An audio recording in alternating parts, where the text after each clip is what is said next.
4 more Champions League matches for you this week. We'll get some predictions from Craig, but it's for the first leg result. Yeah. So not who's going to go through. No. Well, you're by the way, I've got news for you. What? You're predicting as well. That's all right. So you can look equally stupid. So Liverpool against Bayern Munich. It's all about the injury, not crisis, but problems for Liverpool, particularly at the back.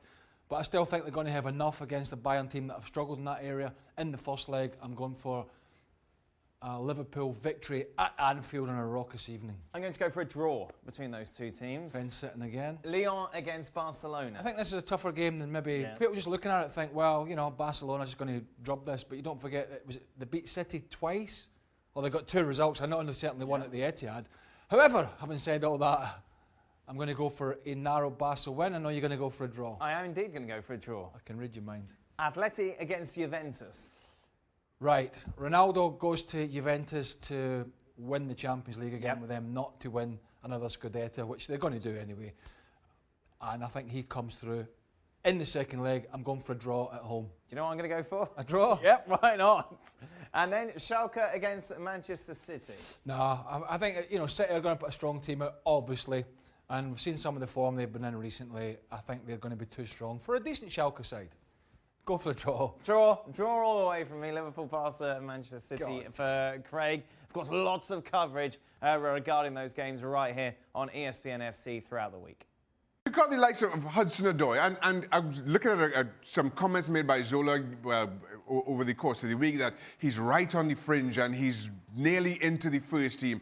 All of a sudden, as soon as Bayern Munich show interest, Chelsea all of a sudden decide Hudson-Odoi is a good player and worth keeping. Yet still, you don't play him. You're making all the noises to the press about Hudson-Odoi and how important he is and how good a talent he is, yet you don't play him. He's played 13 minutes since the close of the transfer window, once the Bayern Munich door shut for right now. So it really is, if I were a Chelsea fan, I'd be ripping my hair out because nothing that Sarri is doing is making any kind of sense when it should be obvious. I mean, you're right. I mean, it's the one way to look at it at the moment is, and there's no other way to put it, at the moment it looks as if, this is Sarri I'm talking about, he's out his depth. Yep.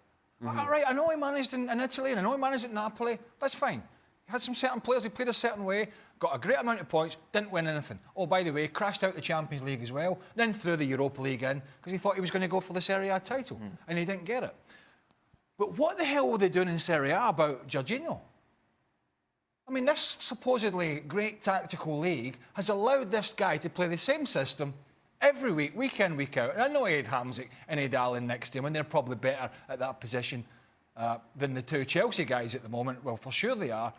But what were the other teams doing about him? So this guy was walking about as if he was the king of the castle with the 5-yard passes, and all of a sudden now you got teams putting, like Arsenal put Ramsey on him, other teams have put players on him. You got tonight they put Juan Mata on him. They'd no wide players in Lingard or Martial, so they lost the pace. Mata can't play out there because he's not quick enough. So I play a narrow midfield with Pogba one side, Matic sitting, and Herrera the other, and I plunk Juan Mata behind, and that, oh, by the way, that puts him on Jorginho as well, and that allows me to put 2 strikers on the field. Here's a manager who has got way less experience than his counterpart, and he's actually thinking about it. He's actually thinking about the game. And as for Jorginho, I was listening to the commentary, and one of the commentators said, well, you know, Matic is in a predicament now because he's on a yellow card and he's not going to be able to make another tackle. Well, Chelsea have got a midfielder. It doesn't matter if he's on a card or not. He can't make a tackle anyway. Interesting, the anti-United bias that we're always accused of seems to have dissipated somewhat since they've started winning. It's a big surprise. We celebrate winners. That's the end. So you give him the job, yeah? Huh? You give him the job? Yeah, without question. Without question, I think he's done more than enough already to prove that he deserves a shot at this long term. Well, what if Pochettino's available? I'm sticking with Solskjaer. Wow. I am sticking with Solskjaer, right? Yeah. The turnaround we've seen from Manchester United, as much as we highlight Paul Pogba, and rightly so, it's every single player to a man, bar one, maybe Alexis Sanchez. But every single player, all of a sudden, is playing some of their best football in the United shirt, some of the best football that we've seen for the last 5 years at the very least. This team is playing with confidence. They're free-flowing. I keep going back to Solskjaer's initial press conference when he arrived at Old Trafford, that he wants his team to take risks. And that's what they're doing. And this team is responding. Right now, you know what you're getting with Solskjaer. as good as Pochettino has been for Spurs, there's no guarantee that he's going to be better, certainly in the short term. And it wasn't just about the good attacking play going forward. You think about little moments in the game. Wait, would you go Pochettino or Solskjaer?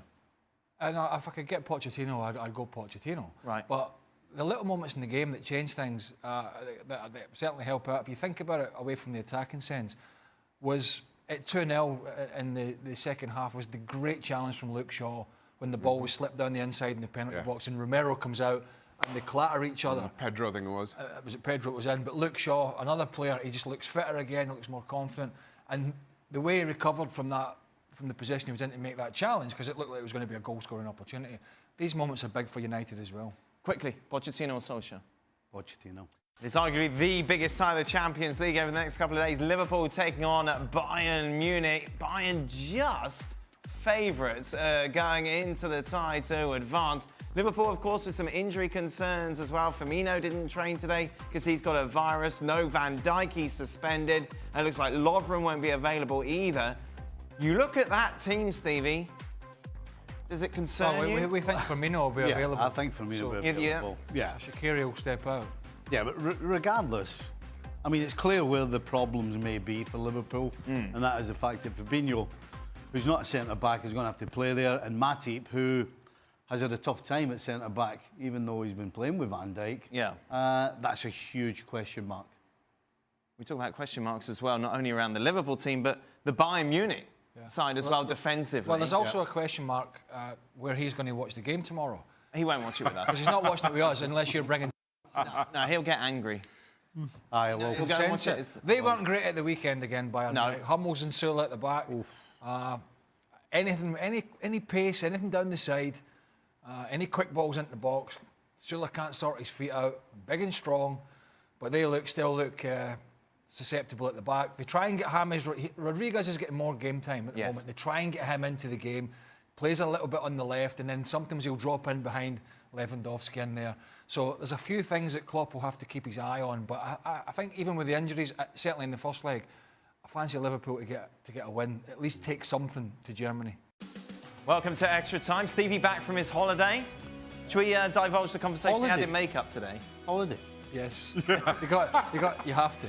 Go on, I was taking them. Away you go. It wasn't. I was making polite conversation. Stephen said to the makeup girl, I was making polite conversation. if I put, what is there a difference in calories between bread and toast?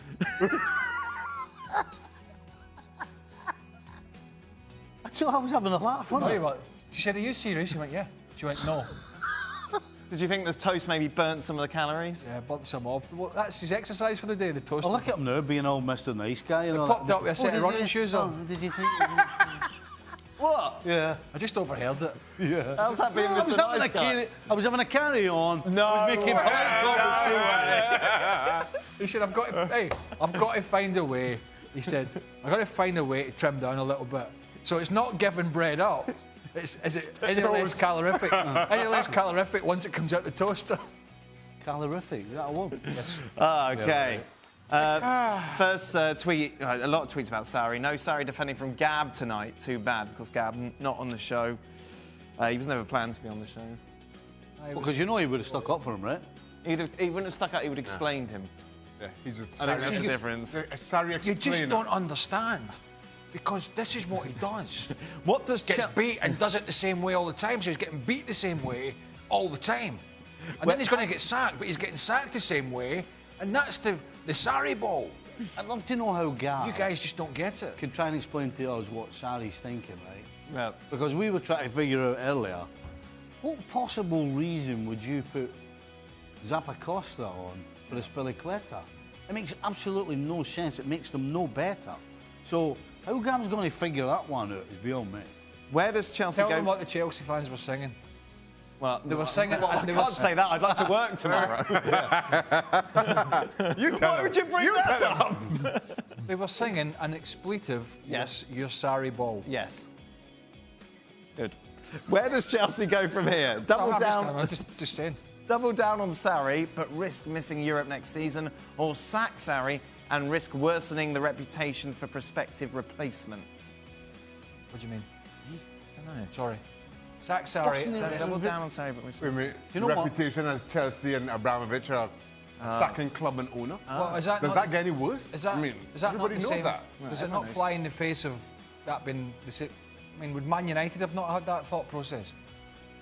You know what I mean? I'm not going to sack Mourinho because it might not look good for the next guy coming in. That doesn't make Who's sense. turning 6 million a year then? That's me. No, not me. You? No. No. What's the chance Chelsea actually pull off signing Zidane? That's the rumour, of course. We talked about it last week, wasn't it, with Jules, about the fact that maybe Zidane could come in and replace him. Very, very slim. Why? I just feel if Zidane is going to go somewhere and he'll have this choice of clubs, I don't see Chelsea in the same echelons as the kind of clubs that would be interested in Zidane. I don't see Chelsea and Abramovich spending the kind of money that other clubs would spend. But if you're Zidane and you get a phone call tomorrow saying, come in, we'll give you $3 million for the rest of the season. I'm sure he's had many a phone call since leaving Real Madrid, very similar to that. Not from a club like Chelsea, though. I'm sure he had that call from Manchester United. No, he didn't. No, he didn't? No. So you he don't knows think he- that my man, you sacked Mourinho, they called Zidane? No. I think so. Do you think so? Well, we'll never know, will we? Let's No, put we won't. Zidane on the phone. I saw I'm a going with piece you, in Shaq. Thank you very much. I saw a Just piece. because I brought up the toast. Yeah. I saw a piece earlier. I don't know if it was true that he said if one of his stipulations, if he was to take the job, he wanted clarification that Hazard was going to stay and 200 million kitty spend on players. What just was a little short-term, little interim job? Interim. Just to the end of the season. Interim. What does Zidane have to gain by going to have A lot of money. He's got a Got a lot of money. Well, a lot of people got a lot of money in this world, yet they still keep going out and wanting Yeah, more. but And what you got to understand is the mindset as well of the Chelsea owner, who's had great success with interim managers. Yeah. You know, Roberto Di Matteo took them to won the Champions League, Yeah. then was fired the next season. Avram Grant came in and did, I can't remember. Yeah. Got to Exactly. the final. Got to the final. Oh, that was Rafa won the Europa League. Rafa won the Europa League, which even the Chelsea fans still don't like him for. So, you know, you got to think about it from Abramovich's perspective. He's thinking, well, it's worked for me before, so why wouldn't I? What's the... sorry. What do you think is the main reason for Dortmund's loss of form? 0-0 today against Nuremberg. Of course, lost at Wembley midweek. First defending. A few things I'd say. I mean, injuries, and Yep. then some poor defending, and then that starts to drain the confidence. Finally, better sauce on haggis, whiskey or pepper? Do you have sauce on haggis? I don't have haggis. I don't have haggis either. It's horrible with a capital O. Oh, dear. I would think you'd probably need a lot of whiskey before you eat haggis. Really? Aye, just to pluck the courage up. What is it? It's a three-legged animal, with one leg shorter than the other, and it runs around a hill. And it tastes like wood. Two long legs and one short one, and just keeps running round. It's horrible. It's the. It's sheep's stomach, isn't it? It's basically all the. I don't know exactly, but it's all the intestinal areas and stuff like that. Right. Horrible. All mixed together. It's right up your street. Lovely. He calls it mince and tatties. By the way, pepper. It's going to make a lot of difference, isn't it? That is it. We are done. That's horrible. We'll be back tomorrow. It's, of course, Bayern, Liverpool, Lyon, Barcelona. I think that's pretty good, isn't it? Okay. Yeah, you're not here, are you, Shaq? Nope. Nope.